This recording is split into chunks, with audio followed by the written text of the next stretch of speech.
Let us start today's lecture on soil dynamics. So, we are continuing from previous lecture. Let us look at the slide. In module 2 vibration theory, we are continuing with what we have learned till the previous class, a small recap of the previous lecture on the damped free vibration. This is the basic equation of motion, and the solution has two roots like this, which can give us three different cases like over damped, critically damped and under damped, depending on whether roots are real and distinct, roots are real and equal, and roots are complex conjugate. We have defined two new terminology. One is called critical damping, which is defined like this, and another parameter which is called damping ratio is the ratio of the damping constant to the critical damping. Now, let me come to the definition of that critical damping once again, how it is defined. The critical damping is the smallest value of damping which is necessary to prevent the oscillation of the system when it is undergoing damped free vibration. So, for the case of damped free vibration, to prevent the oscillation. So, if we do not want any oscillation to occur, the minimum value of the damping constant required to be provided is called the critical damping. And for different materials, what are the typical ranges of the damping ratio, that is C by CCR value, which is commonly used in our engineering design. These are just typical ranges, means exact value can be obtained experimentally in the laboratory. I will tell you, describe you how to obtain these values in the laboratory. So, these ranges generally lies between, for concrete structures, the value ranging between 5% to 7% of the damping ratio generally. So, that is why the damping ratio value will be 0.05 to 0.07. Many times you will see that we express the damping ratio in terms of percentage also. So, that is why I said 5% to 7%. For steel structures, the typical ranges of damping ratio is 1% to 2%, that is 0.01 to 0.02. For aluminum structures, the typical value of damping ratio ranging between 0.1% to 1%. So, the values are 0.001 to 0.01. Whereas, for soil, for any soil structures, the range of the damping ratio generally lies between 10% to 20%. So, that is why 0.1 to 0.2. So, you can easily see that which material will behave as a good damper when there is a dynamic load applied to a system. So, of course, among these four listed categories of material, soil will provide us as the best damping material. So, suppose if there is an earthquake, due to the earthquake whatever vibrations are going to get generated and propagated through the media, because of the soil we will get the values to be reduced because of having high damping ratio, but it is not the case for concrete or steel. So, you can imagine the same earthquake, if it is traveling through a soil structure and a steel structure, the problem will be more for steel structure rather than a soil structure, because soil is having comparatively high damping ratio. So, it will dampen the value of the dynamic load as it travels through that media. So, it is better to have a high damping ratio when we are considering the design of a system for which the vibration is a problem, and against that we want to make the design. Here another information I have written, you can see this. Most of the engineering structures are under damped. What does it mean? Look at all these ranges, the values of damping ratios are much less than 1. That means, all these structures are under damped. That is, we have seen in case of damped free vibration 3 cases of solution: over damped, critically damped and under damped. Among these 3, the last case, that is case 3, under damped, where damping ratio is less than 1, is the most common for our engineering structures. Then why do we study the other 2 cases? Is there any engineering application or practical application of the other 2 cases? Like, do we really use over damper or critically damper? Critically damper, we can say that it is a transition between over damper to under damped case. So, it can define the border between the 2. So, we have to see whether we use practically any over damper or not, because I made a statement that most of the engineering structures are under damped, that is the case 3 with damping ratio less than 1. Let us see at the slide again. So, these are the 3 different cases of damped free vibration which we have discussed in detail just now: over damped, critically damped or under damped. For case 1, over damped, damping ratio must be greater than 1, eta greater than 1, and the result of response is there is no oscillation. Case 2, for critically damped, damping ratio must be equals to 1, and the result is again no oscillation, because this case we have defined the critical damping as the condition when this is the minimum value of damping when no oscillation occurs, right. There is no oscillation in the system, and it is transition between the first case and third case. What is third case? When the damping ratio is less than 1, and there we have oscillations, but with a decay function. And as I had mentioned just now, why we study the other 2 cases if there is no application, but it is not so. There are few applications in engineering system for over damped case. The examples of some of the over damped system we use, like shock absorber, like when we want to isolate any system which is going through a large vibration to another system adjacent to it using a shock absorber or vibration isolation.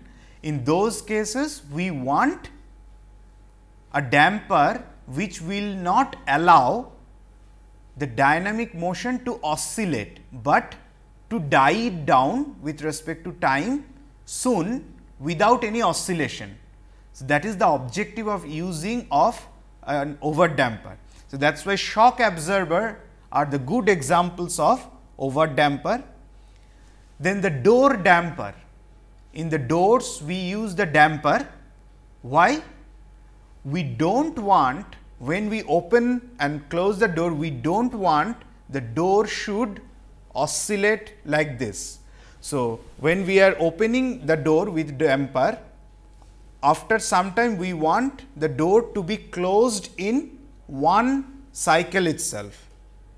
It is not good that door will oscillate like this and then close after some time.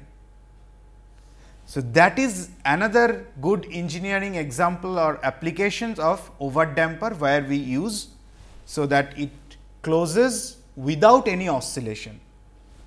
So, good door dampers use a overdamp system. Another good example in engineering practice for overdamped system are the measuring instruments in laboratory, whatever sophisticated instruments we use, measuring instruments like for example, galvanometer or we can say displacement transducer and things like that. What we want when we are doing any test, during that time we want the reading, but if the needle inside the instrument is oscillating too much, it will be difficult for us to get a proper reading with fine accuracy. So, if the instrument is very sophisticated and very well designed, it has to give the correct data without any oscillation. The needle is not supposed to oscillate. There, for the better instrument design, we have to use an overdamper, so that there is no oscillation. That is another good example of overdamping system. But apart from that, let me repeat it once again. Most of the other engineering structures, whatever material we use for our civil engineering industry or any other engineering industry, all other engineering materials are of underdamped nature, that is with damping ratio less than 1, even much less than 1. The response of all the 3 cases of damped free vibration is shown here. You can see it is expressed here in different form, the non-dimensional form u of t, that is the x of t what I have found out the solution with respect to the initial displacement. So, that is why the curve starts at 0.1, because initially it will be 1, the ratio will be 1, and the x axis it is represented by t, time for which we are plotting the response, divided by T n, that is the natural period of vibration for the system. So, it is just to represent the x and y axis in non-dimensional form. The response will remain same, only difference is we are expressing them in non-dimensional form. So, that is why it starts from 1 and it oscillates like this. For underdamped case, when we have damping ratio less than 1, this is the case when it is critically damped, that is damping ratio is equals to 1, and this is the case for overdamped when damping ratio is more than 1. In these two cases, obviously there is no oscillation, the response dies down without any oscillation, whereas in the third case of underdamped there are oscillations, but finally also with time it will die down after few cycles or after few oscillations. So, with this knowledge, now let us move to the remaining 2 problems which were available in our given problem sheet. So, problem number 10, it says derive equation of motion for small rotation the rigid uniform beam of mass 12 kg. This beam A, B, D is having a mass of 12 kg. There is a spring connected at a distance of 2 meter from this hinge support. That spring constant is given as 2500 Newton per meter, and one damper is connected at this point D, that is 5 meter from this hinge support, and the damping constant is given as 8 kg per second. So, what is the damping ratio? This is the first question.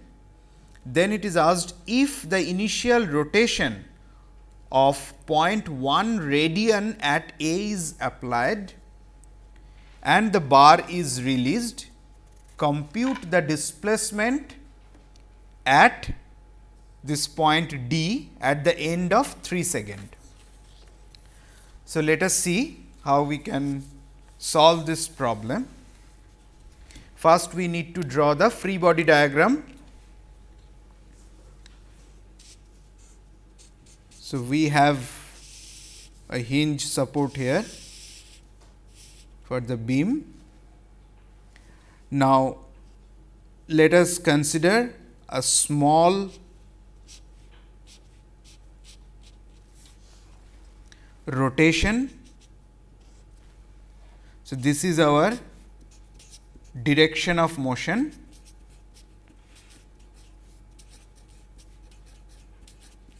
For the beam with a small rotation theta.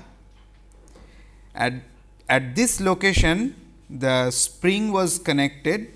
So, the spring force will try to push it back to its original position. So, spring force here. Here one damper was connected. So, one damper force will try to push it back to its original position f of d. And what are the distances? This is, say this distance is a, and let us say this distance is L. This point is A, this point is B, this point is D. Now, beam is having a mass. So, A is how much? A is 2 meter, L is 5 meter. So, CG of the beam is somewhere here 2.5.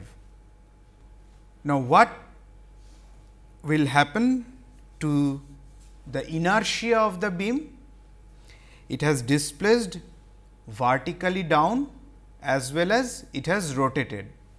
So, there will be some inertia force here and some inertia force here. So, F I and M I at the C G.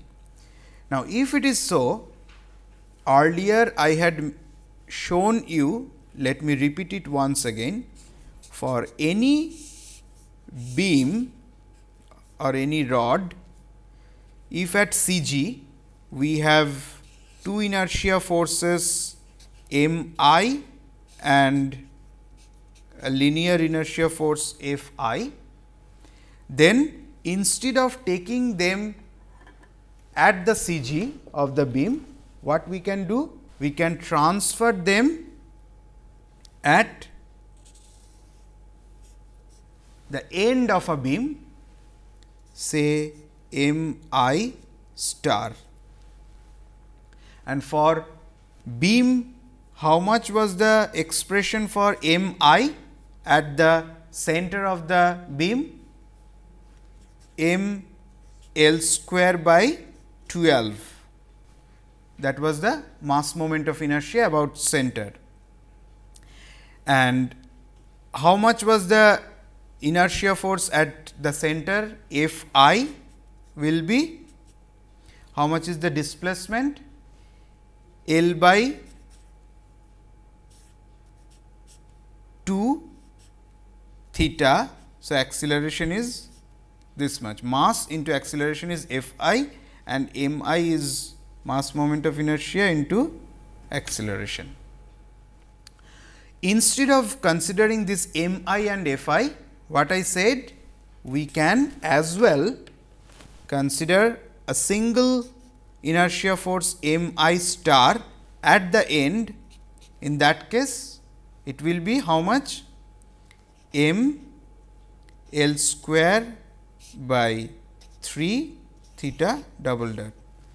Why? Because we are taking moment about this point. Just transfer these two forces from C G of the beam to this point. So, M L square by 12 theta double dot plus M L by 2 theta double dot times L by 2.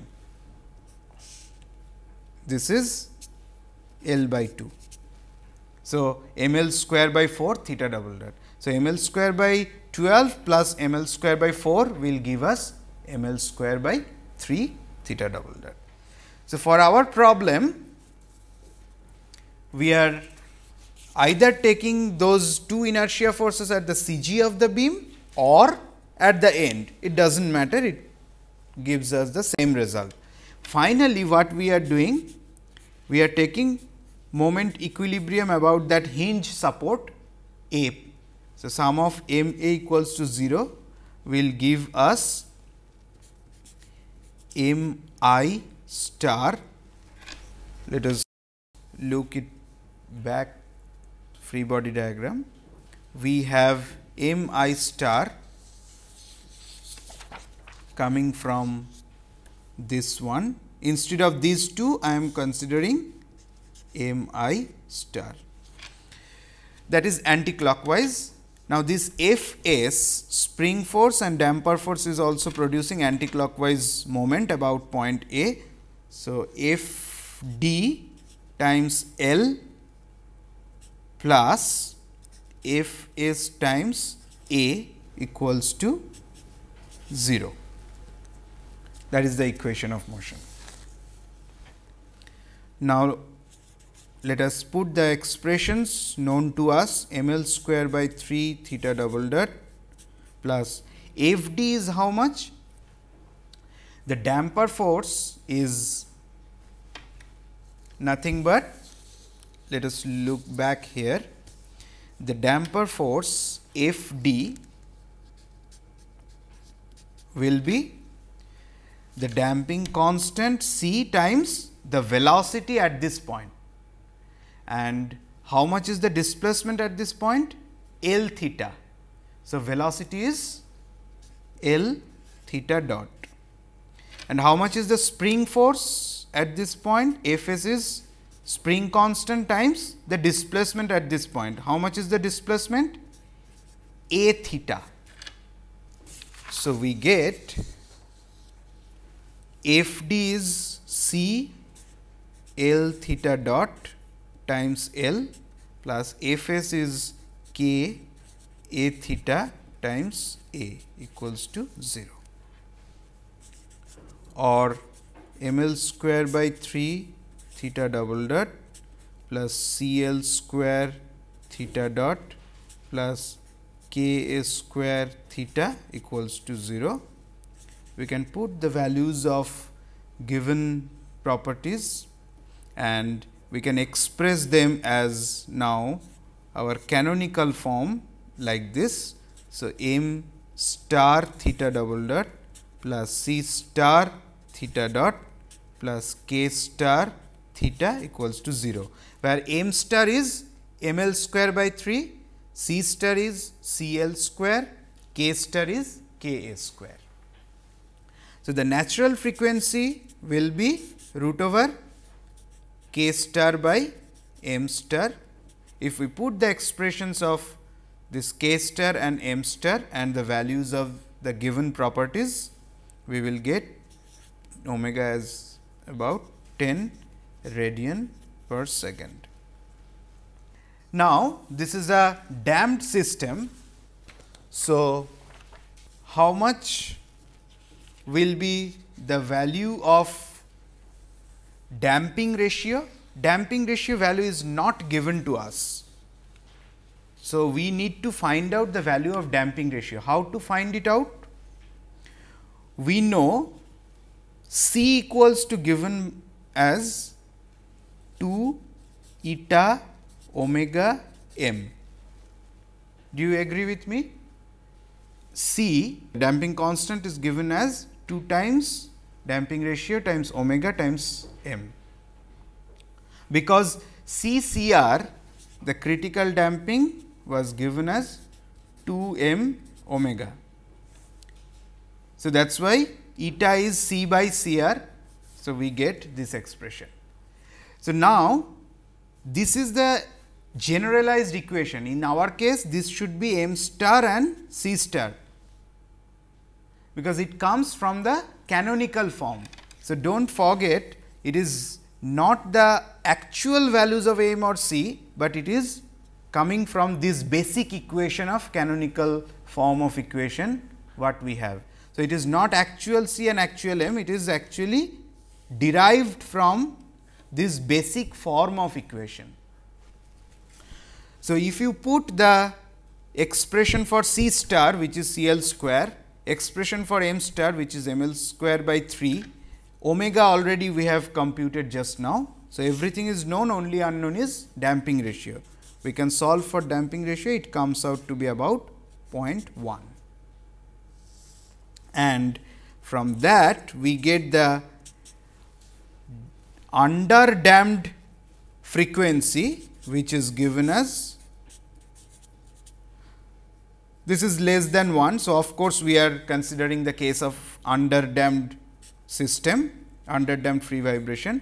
Omega d comes out to be 9.95 radian per second. So, that is what it was asked in the first question, what is the damping ratio? This is the answer of the first part, damping ratio is 0.1.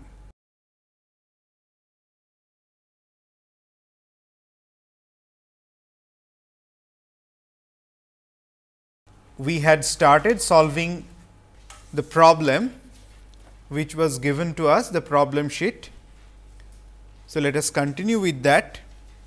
This was the problem statement with the picture given to us, which we wanted to solve, and for this problem we had already drawn the free body diagram with a direction of motion like this, and a spring force, damper force and the inertia force, how they are acting and what are their magnitude, that we had computed. Based on that, we have written the equilibrium equation of moment about this hinge support A, from which the governing equation of motion takes the form of our conventional canonical form like this, where m star is m l square by 3, c star is c l square and k star is k a square. Now, after knowing all the given values, we computed what is the natural frequency of the system. It has been computed like 10 radian per second. Based on that, the damping can be expressed by this expression and critical damping ratio is expressed by this expression, and remember this was actually star. So, eta is nothing but C star by C CR star, which we have computed as 0.1, which is less than 1. So, it is a case of under damped free vibration. Now, in the next step, we have computed damped frequency of the system, which is given by the natural frequency of the system times root over 1 minus eta square, where eta is less than 1, and the damped natural frequency comes out to be about 9.95 radian per second. So, we had stopped up to this part, and what was the next part of the question of the problem? It is asked that if initial rotation, that is theta naught, that is theta at time t equals to 0 at point A, that is at the hinge, it is given as 0.1 radian. So, it says if initial rotation of 0.1 radian at A is applied and the bar is released, what does it mean? The initial velocity was 0, because only the rotational displacement has been applied and then the bar has released, so that it can vibrate under free vibration condition. It is asked that at the end of 3 seconds, so when t equals to 3 seconds, how much will be the displacement at the end d. So, we need to find out at the end of t equals to 3 seconds, how much will be the rotation at point A, and if we multiply that rotation with respect to the length of the beam AD, we will get the displacement at d. Pretty simple. Now, referring to the solution what we know for a case of under damped free vibration. What was the solution available to us? Let us write it in the form of theta. So, theta t will be equals to e to the power minus eta omega t times theta naught cosine of omega d t plus theta naught dot plus eta omega theta naught by omega d times sine of omega d t. So, that was the complete solution using the initial conditions of theta naught and theta naught dot. In our case, we know eta equals to 0.1, we have already computed, t is 3 seconds, omega we have computed as 10 radian per second, omega d also we have computed as 9.95 radian per second, theta naught is given as 0.1 radian and theta naught dot is 0. So, using all these values in this expression, we can compute easily theta at t equals to 3 seconds will be how much. If we put all these values here, we get theta at the end of t equals to 3 seconds comes out to be minus 4.76 into 10 to the power minus 4 radian. So, what does it mean, this minus sign? That the rotation after 3 seconds occurs in the opposite direction of the initial rotation given, because initial rotation theta naught that equals to 0.1 radian we has considered as positive. So, suppose whatever was the direction of that rotation, if it is clockwise, then at the end of 3 seconds this magnitude of rotation is going to occur at point A in the anti-clockwise direction or vice versa. That is what the minus sign signifies here. So, once we know this, the displacement at point D at the end of t equals to 3 seconds will be how much?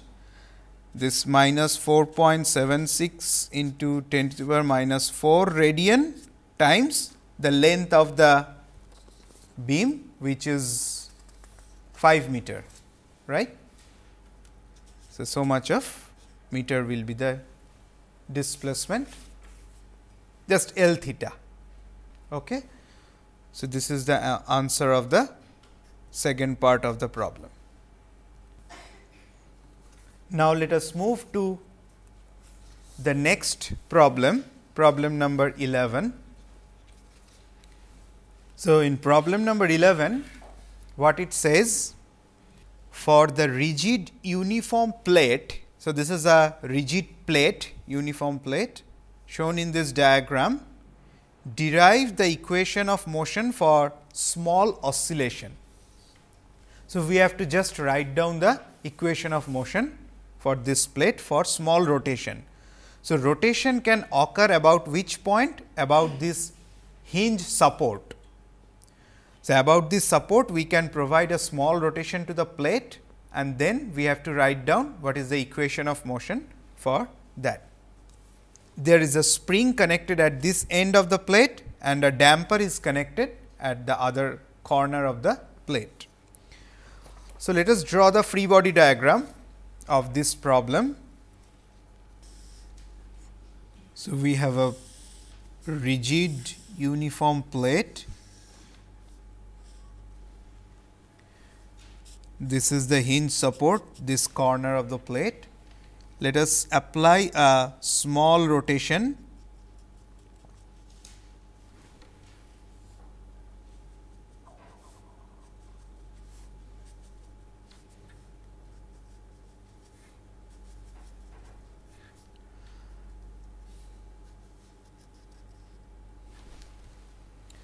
So, we have applied a small rotation theta about this hinge.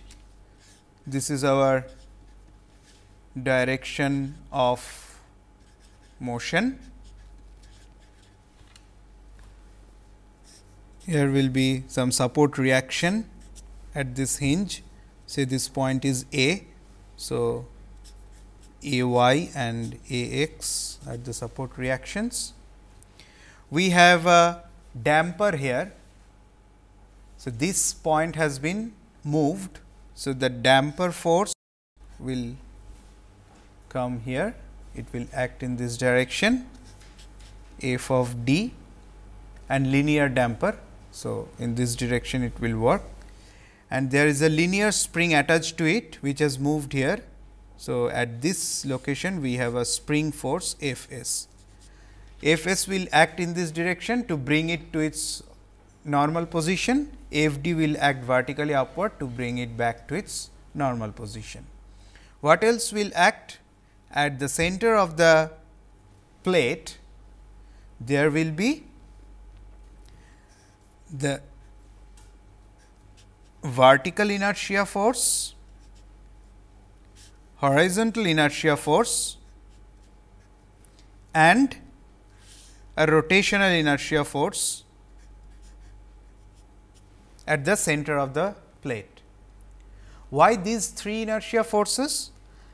Because when the plate is rotated about its support at one corner of the plate, the CG of the plate has been displaced both horizontally as well as vertically, and also the plate has been twisted or rotated. So, that is why the inertia force in all the three directions will act. This vertical inertia force will try to bring it back to its original vertical position, the CG. The horizontal inertia force will try to bring the plate back to its original position of CG, and the rotational inertia force will try to bring it back to its original position. And mass of the plate is given to us, mass of the plate is 10 kg, in the problem it is mentioned, and the dimensions are this side, let us say this is A, which is 3 meter, and this dimension let us say B, which is given as 2 meter. What next we need to do? We need to write the expressions for these forces. F s, spring force will be how much? That will be this length times theta times k. So, k into b theta will be the spring force. K is given as 2000 Newton per meter and C is given as 12 kg per second. So, if we put the values of k and b, we will get, it comes out to be 4000 theta, and the damper force F d, that comes out to be the damping constant C times how much is the displacement at this point? A times theta. So, velocity will be A theta dot. So, A theta dot is the velocity. So, it comes out to be 12 into 3, 36 theta dot. Next, we have to find out the inertia forces. So, let us write down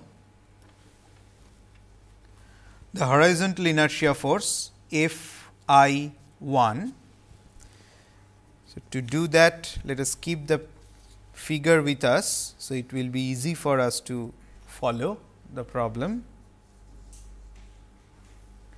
So, F I 1, this horizontal inertia force will be mass times the acceleration at this point. So, horizontally how much it has moved, the center has moved horizontally by the amount b by 2 theta. So, acceleration at center will be b by 2 theta double dot. So, the inertia force in horizontal direction will be mass times b by 2 times theta double dot. Now, we can put mass equals to 10 kg given to us, b is 2 meter. So, it is 10 theta double dot. How much will be the vertical inertia force F I 2, that is mass times the acceleration in the vertical direction. So, vertically how much distance it has moved? Vertically it has moved by a distance of a by 2 theta. The center has moved by the distance a by 2 theta. So, acceleration will be a by 2 theta double dot. So, if we put the value, it comes out to be 15 theta double dot. And m I, how much will be m I? The rotational inertia force for a plate, the expression is m by 12 a square plus b square theta double dot. So, this is the mass moment of inertia of a plate with sides a and b. So, now we can put the values 10 by 12 3 square plus 2 square theta double dot, that is the value of m I. After computing all these forces, what we need to do? We need to write down the equilibrium equation. So, when we are taking equilibrium for this problem, we have to take equilibrium about the hinge support, that is the corner of the plate, about point A. Moment equilibrium about point A should be equals to 0. So, let us do that. Sum of moment about point A should be 0 will give us, let us look at the picture once again here. M I is anti-clockwise about A. Now, if I 1, this horizontal inertia force is creating a moment about point A is how much? This length by 2. So, b by 2 plus, this is also anti-clockwise. So, all plus F I 2, that is creating a moment about point A, F I 2 times A by 2 plus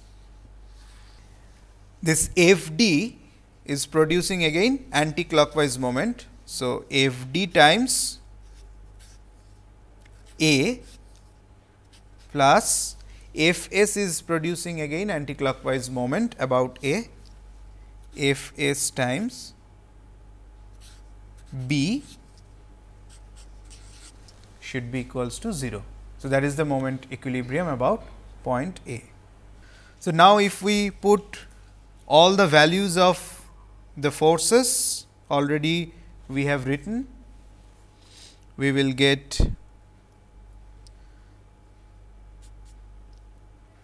this comes out to be 9 plus 4 13, 130 by 12 theta double dot. So, 130 by 12 theta double dot plus if I 1 is 10 theta double dot times b by 2, b is 2 meter. So, we will get 10 theta double dot plus f I 2 is 15 theta double dot, a is 3 meter. So, 1.5 15 into 1.5 times theta double dot plus f d we have calculated 36 theta dot and a is 3 meter. So, 36 into 3 theta dot plus f s we have calculated 4000 theta. So, f s is 4000, b is 2 meter into 2 into theta, that equals to 0. So, if we take all of them together, 130 by 12 plus 10 plus 15 into 1.5, this theta double dot plus 36 into 3 theta dot plus 8000 theta equals to 0, which is nothing but our equation of motion, that m theta double dot, I should write m star theta double dot plus c star theta dot plus k star theta equals to 0.